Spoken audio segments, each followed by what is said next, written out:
নমস্কার।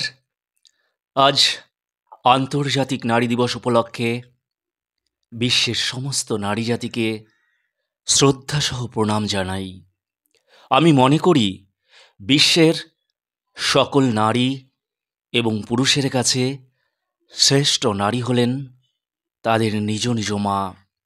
তাই মাই হলেন পৃথিবীর শ্রেষ্ঠ নারী। তাই আজ এই নারী দিবসে মাকে সম্মান জানিয়েই আমার বিনম্র নিবেদন, একটি সংগৃহীত কবিতা মায়েরা মিথ্যে কথা বলে।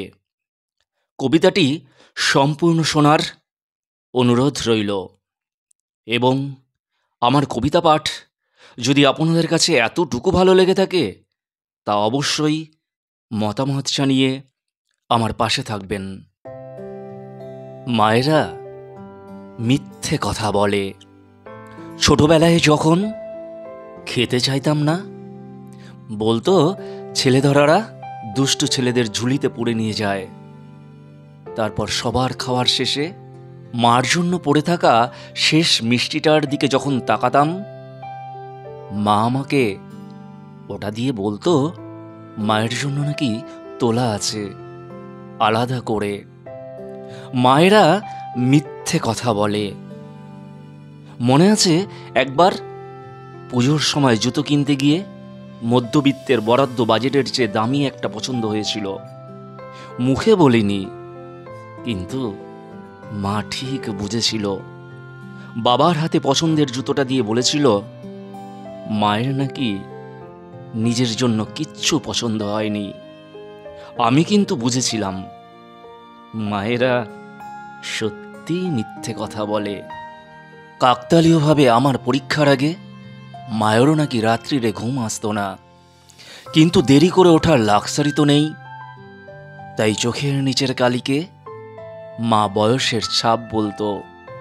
বিয়ের পর যখন ঘুরতে যাব ঠিক করেছি, মা বলল পায়ের ব্যথাটা বড্ড বেড়েছে, তোরা ঘুরে আয়।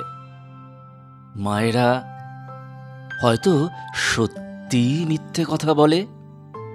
দিনের শেষে যখন ক্লান্ত পায়ে বাড়িতে ফিরি, অন্ধকার সিঁড়িটুকু দৌড়ে বেরোই, কারণ মা বলতো ভয় নেই। অন্ধকার শেষে মা দাঁড়িয়ে থাকে। মায়েরা শুধু অপেক্ষায় থাকে।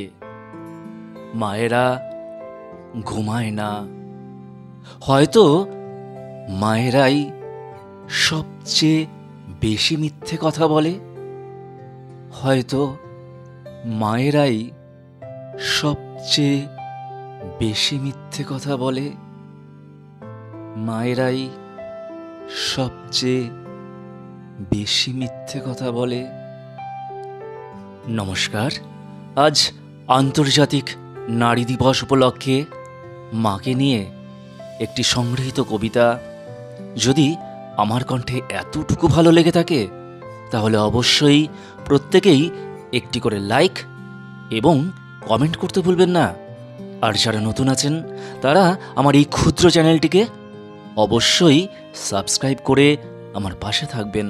আর যত বেশি করে আপনাদের আত্মীয় স্বজন পরিচিতদের মধ্যে শেয়ার করবেন। সকলে ভালো থাকবেন, সুস্থ থাকবেন।